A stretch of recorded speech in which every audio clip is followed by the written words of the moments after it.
Hi friends, మనం ఈరోజు ఎనాల్సిక్ drugs గురించి మాట్లాడుకుందాము. వీటిని పెయిన్ కిల్లర్స్ అని కూడా అంటారు. ఈ పెయిన్ కిల్లర్స్ అనేవి మెయించడానికి యూజ్ చేస్తాము. పోస్ట్ ఆపరేటివ్ కండిషన్స్లో, డిసీజ్ కండిషన్స్లో ఉన్న పెయిన్స్ని, క్రానిక్ కండిషన్స్లో ఉన్న పెయిన్స్ని ట్రీట్ చేయడానికి ఈ పెయిన్ కిల్లర్స్ ఎనాల్సిక్స్ అనేవి యూజ్ చేస్తాము. With doctor prescription, with doctor suggestion, right dose, short పీరియడ్లో యూజ్ చేస్తే ఈ పెయిన్ కిల్లర్స్ అనేవి యూజ్ అవుతుంది. మనకి పెయిన్ కిల్లర్స్ ఎంత యూస్ఫుల్లో అంతే హార్మ్ఫుల్. సో మనము కరెక్ట్గా యూజ్ చేసుకోవాలి.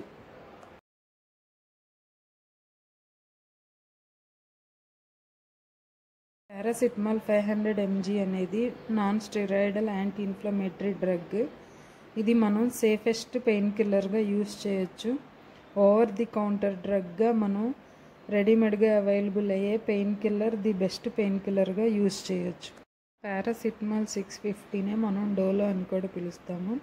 పారాసిటమాల్ 500 mgకి 650 mgకి డిఫరెన్స్ ఏంటంటే డోస్ అనేది సివియారిటీ మీద, పేషెంట్ యొక్క కండిషన్స్ని బట్టి, పేషెంట్ యొక్క బాడీ వెయిట్ని బట్టి మనము ఈ డోస్ని సెలెక్ట్ చేస్తాము.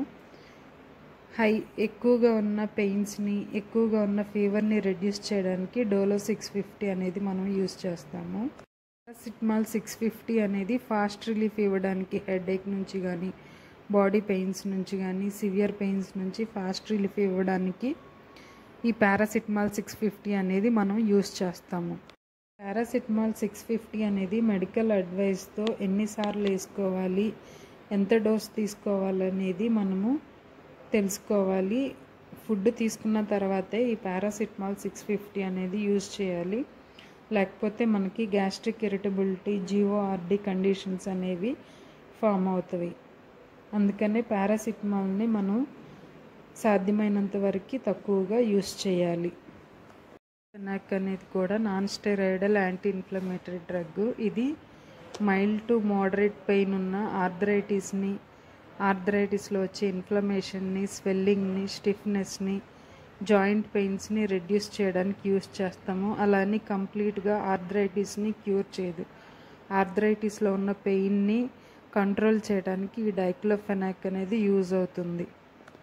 డైక్లోఫెనాక్ అనేది డిఫరెంట్ డోసెస్ ఫామ్లో మనకి అవైలబుల్ అవుతుంది. ఓరల్ ఫామ్లో, రెక్టల్ ఫాము, ఇంట్రావీనస్ ఫామ్లో, topical, eye drops, tablets, pessaries, injections, suppositories, eye drops, gel, ointment ఫామ్లో మనకి డైక్లోఫెనాక్ అనేది అవైలబుల్ అవుతూ ఉండిద్ది.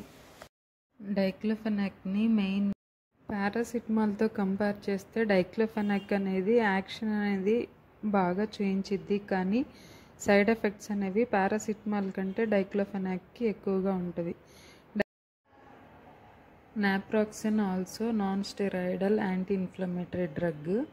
ఈ నాప్రాక్సిన్ కూడా మనం సివియర్ పెయిన్స్ని రిలీవ్ చేయడానికి యూజ్ చేస్తాము. ఆల్టర్నేటివ్ పెయిన్స్ని, ఇన్ఫ్లమేషన్ కండిషన్లో ఉన్న పెయిన్స్ని ఎక్కువగా ట్రీట్ చేయడానికి యూజ్ చేస్తాము. ఇది మెయిన్గా ఆస్టియోఆర్థరైటిస్ కండిషన్స్లో, గౌట్ కండిషన్లో ఎక్కువగా మనం యూజ్ చేసేది relieving muscle pains, joint pains, headache, toothache, menstrual క్రాంప్స్ని రిలీవ్ చేయడానికి ఈ నాప్రాక్సిన్ని మనం యూజ్ చేస్తాము. నాప్రాక్సిన్ అనేది ఎవరికంటే వాళ్ళకి సజెస్ట్ చేయకూడదు. డ్రైవింగ్ చేసే వాళ్ళకి ఈ నాప్రాక్సిన్ని సజెస్ట్ చేయకూడదు. ఎందుకంటే ఇది స్లీపీ కండిషన్ని, టయర్డ్ కండిషన్ని, డిప్రెషన్ని, feeling like dizzy and also it make to difficult to sleep.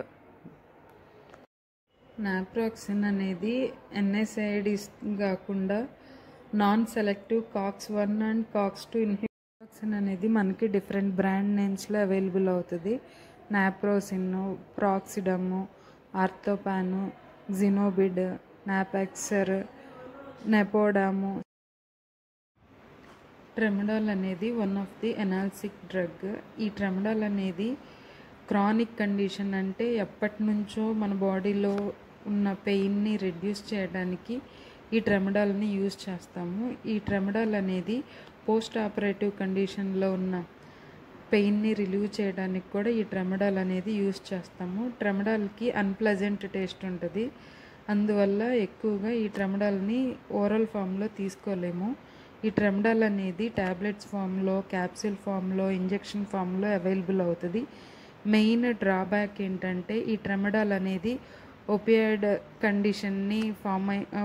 కండిషన్లో అవైలబుల్ అవుతుంది. ఓపియాయిడ్ ఎలాంటి కండిషన్ని ప్రొడ్యూస్ చేస్తుందో ఈ ట్రెమడాల్ సైడ్ ఎఫెక్ట్స్ ఏంటంటే మెయిన్గా drowsiness, dizziness, vomiting, constipation, dry mouth, nausea conditions అనేవి ఫామ్ అవుతాయి ట్రెమడాల్ ఎక్కువగా యూస్ చేయడం వల్ల. ఇంకా రిపీటెడ్గా యూస్ చేస్తే సీరియస్ కండిషన్స్ అనేవి ఫామ్ అవుతాయి. బ్రీతింగ్కి డిఫికల్ట్ ఫామ్ అవుతుంది. అలాగే డ్రింక్ చేసి ఉన్న వాళ్ళు ఈ ట్రెమడాల్ యూస్ చేసినప్పుడు కొన్నిసార్లు ఫ్యాటల్ కండిషన్ అంటే డెత్ కండిషన్ కూడా ఫామ్ అయ్యే ఛాన్సెస్ ఉంటాయి. సీరియస్ అలర్జిక్ రియాక్షన్స్ అనేవి ఎక్కువగా ఈ ట్రెమడాల్ లాంగ్ టర్మ్ యూస్ చేయడం వల్ల ఫామ్ అవుతుంది. ఏ పెయిన్ కిల్లర్ అయినా మనము డాక్టర్ సజెషన్స్తో లాంగ్ డ్యూరేషన్ వాడకూడదు. పెయిన్ కిల్లర్స్ మనము ఫుడ్ తర్వాతే తీసుకోవాలి. Maximum pain killers pain relieve చేయడానికి ఎంత ఇంపార్టెంటో అలాగే ఎక్కువ యూస్ చేయడం వల్ల అంతే హార్మ్ఫుల్ సైడ్ ఎఫెక్ట్స్ని